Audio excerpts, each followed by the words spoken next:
नमस्कार. मी सुधीर कुलकर्णी.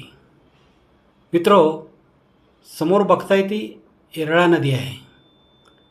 ती आता बारमाही झालेली आहे.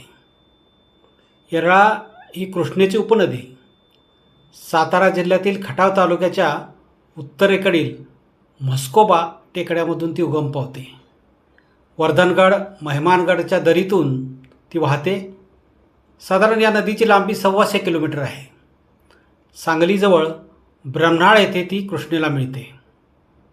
मित्रो, ही नदी यापूर्वी उन्हाळ्यात 4 महिने कोरडी असायची. अगदी चिमणीला प्यायपुरतंसुद्धा पाणी नदीत नसायचं.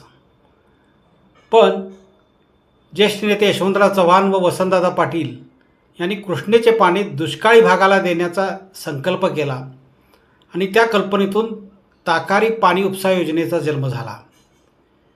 ही योजना खरं तर बरीच वर्ष रेंगाळली, पण अखेर पूर्ण झाली आणि पहिल्या टप्प्यात रेळेत पाणी सोडलं. आता ताकारी योजना व आरफळ कालव्यामुळे येरळा बारमाही झालेली आहे.